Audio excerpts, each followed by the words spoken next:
Alright mga idol, panibagong araw, panibagong adventure na naman. At for today's video mga idol ay may gagawin tayo dito sa minivan. Actually, karugtong lang to ng napanood din yung last video. Sa episode na to mga idol ay gagawa tayo ng setup pero budget lang. Kung ano yung mga pwede nating kunin sa bahay ay yung gagamitin natin setup sa mini camper van. Pili tayo ng mga kulang-kulang na mga gamit na pwede nating mailagay dito sa mini camper van. Sa mga susunod na mga content ay makakapanood kayo ng camping. So ngayon, bibili tayo ng ano mga mabibili natin. So bilito na kami.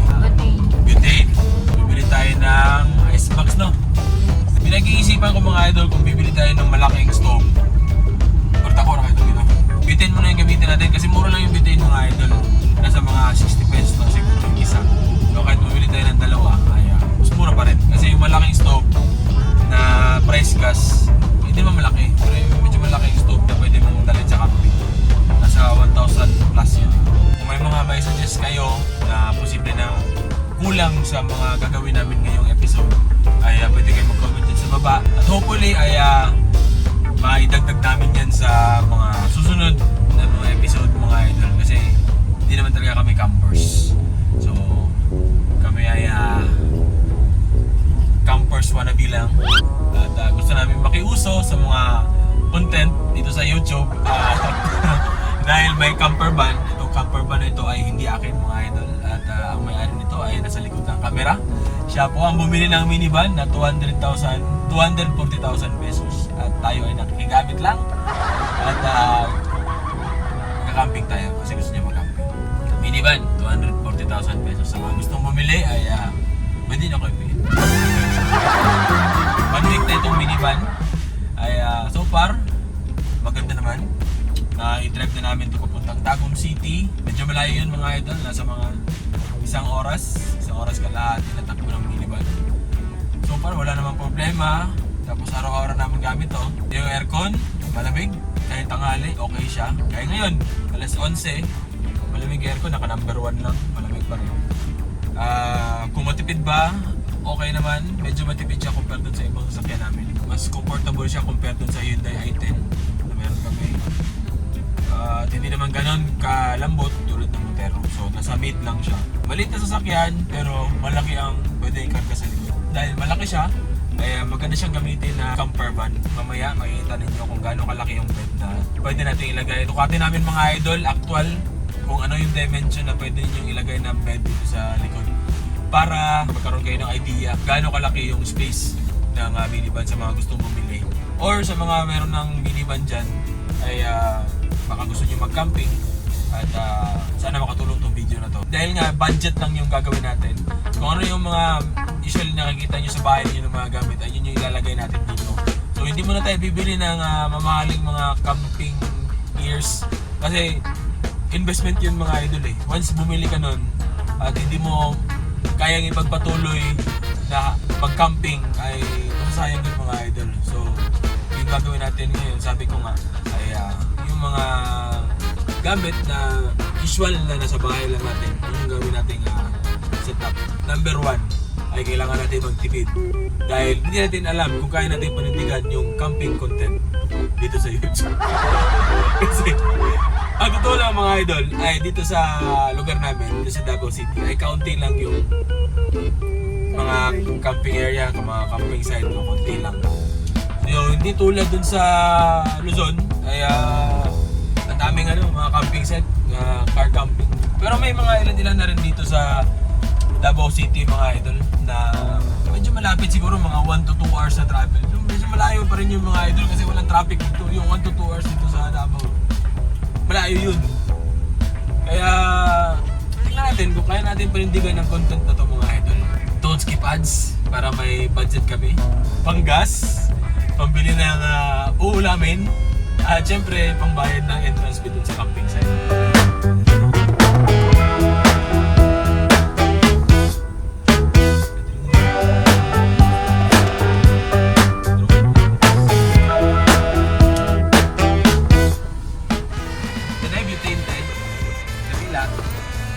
Ay, 75 ang isa. Tapos icebox. Pila na ang kwante ka na no? 250. Ang ganang isa, 320. Ayaw nyo natin. Ganun na po. 300. Kasi na lang. Okay, so yun, nakabili tayo ng icebox na 300. So, dalawang biting. Tapos icebox. Tamtaman lang yung laki. Icebox lang muna yung binili namin mga idol kasi mahal yung cooler. Nasa 2,000 plus. Sayang naman kung hindi natin magagamit. So ayun, nakabili na tayo at pwede sa bahay para lagyan natin yung mga gamit. Budget camper van setup. Okay mga idol, dito na tayo sa bahay at binaba na namin yung gamit. Isa-set up natin yung budget camper van bin. So ito yung likuran na bahagi ng minivan. At meron pa tayong lagayan dun. Tanggalin natin yun. Ito tanggalin ko. Para mailagay natin yung bed. Siyempre, dahil may kinarga tayong mga gamit ay karoon ng mga alikabok yan. So, linis muna tayo, siyempre.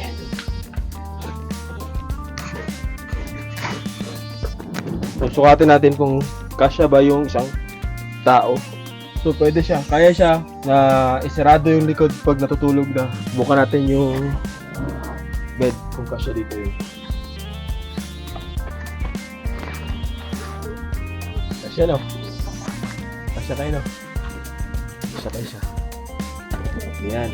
Yung lapad, kasya siya. Siguro itong bed na to double. 4 feet yan. Subukan. Try. Uy! Kasya! Piling ko magkasya eh. Tapos dito sa kabila. Ayun. Kasya niyo ba? Pwede siya na. Ano?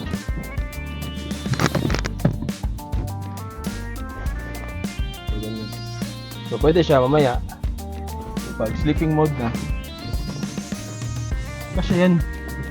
Ayusin lang yung arrangement dito sa harap. Kasi yan eh. Oh. Ayun. Kasya, may umbok lang konti dito sa gitna. Pero pwede na yan kasi sa gitna naman eh. Parang feeling ko pwede pang iusog yung sa harap na driver seat. So, try natin i-close. Yun. So, ayun. Kasya siya. So, pwedeng ganito yung position na maya pa sleeping mode na. So, kasya yung bed. Double bed pala. Ito, nasabi na. Okay. Ha? Butane na binili namin kanina, tapos itong icebox tanggalin na natin sa super. Magdala tayo ng lamesa. So dahil wala kaming pang-camping na lamesa ay yung typical na foldable na lamesa yung gagamitin namin. Pwede na yan. Tapos dahil wala kaming camping chair ay etong mga upuan ng minivan sa likod, yung third row na seat yung gagamitin namin yung upuan dun sa camping site. May mga ikakarga pa kaming mga gamit, yung mga lutuan. Yung gagamitin natin tubig dahil wala kaming lagayan na pang camping ay yung sa mineral na malaki. Magpaparefill muna tayo ng tubig. Ay, dapat yung tubig no? Ito na lang sa. Yun na lang, may tubig pa pala kami. Okay, so ito na yung laman ng icebox. May mga super lutuin dyan. At syempre may mga coke. Tapos dito na yung tubig. Buksan na natin. May mga kaldero. Bitin dito na ang kalan, pangsindi, pangtimpla, at may mga damit. Sangkalan, kutsilyo, at mamaya makikita ninyo sa next clip kung ano yung setup natin sa campsite mga ito.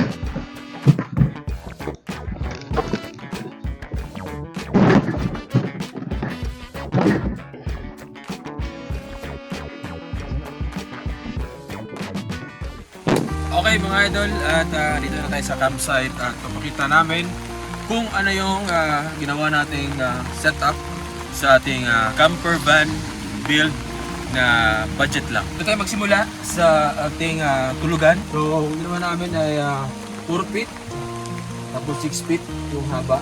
Kasya, pwedeng isarado mamaya pag sleeping time na. Siyempre may mga unan doon, may kumot. Inurong lang namin yung dalawang upuan doon sa harap para magkasya yung bed. So, ito yung simple na tulugan setup ng ating camper van. Kaya nasabi ko sa inyo, ipapakita namin kung ano yung setup sa aming lutuan gamit ang simple na mga bagay-bagay na makikita niyo sa bahay niyo. Dala namin tubig galing sa bahay. For sure, meron kayong ganito. Meron kayong kaldero. Kaldero na ordinary. Meron tayong papakuloan na ulam dyan. Ayan. Pero syempre, papanoorin nyo yan sa next vlog na mga ito. At luto kami ng kain. Ito yung lutuan namin. Simple na butane stove na mabibili nyo kahit sa palengke. Meron ganyan. Nasa mga 150 to 200 pesos lang, no? 150. 150? O, 150 lang yung stove na ganyan mga ito. So pwede kayong bumili niyan sa mga palengke ninyo. So syempre butane. Gaya ng bilhin natin kanina. Napanood nyo earlier. Bumili tayo ng butane natin 75 pesos. Tapos ito yung nabili natin ice box sa halagang 200. 250. 300. 300. 300 siya kita po. So, ito yung laman. May tubig, ice, coke, tapos may mga chocolates dyan. At ito naman, itong kanupi na to ay sa campsite to mga ito. At ito yung mga ibang gamit namin. Kumain na kami kanina. At ito yung lagayan namin ng mga kung ano-ano, mga kaldero, mga pangluto, bigas, pagkain, lahat-lahat na dito namin nilagay. At ito yung editing station. Siyempre, on the go tayo na nag-edit habang bumabiyahe. So, abang-abang lang sa mga episodes na mga uploads natin mga idol. So yun, medyo maulan lang dito sa campsite. At ayun, napakita namin yung simple camper van budget setup. So mga gustong mag-build ng ganito or mag-setup ng ganito ay maghanap lang kayo ng mga gamit sa bahay ninyo. Siyempre, kailangan natin magtipid. Kung may budget ka naman pambili ng mga camping gears ay bumili ka. Pero kung gusto mo ng budget lang ay maghanap-hanap ka na lang ng mga gamit na pwede mong kunin sa bahay ninyo at gawin mong camping setup sa camper van mo. So hanggang dito na lang muna mga idol. Maraming salamat sa pagsubaybay sa episode. Kung bago ka dito sa channel ko ay mag-subscribe ka na. Travel, adventure at camping gamit ang minivan. Abangan nyo lang mga idol tulad ng kung saan kami pumunta. So malalaman nyo na next episode mga idol. So ayan, hanggang dito na lang muna itong BI with Ken. Maraming salamat once again. Ingat kayo mga idol. Ride safe sa lahat. Ingat kayo. Bye-bye!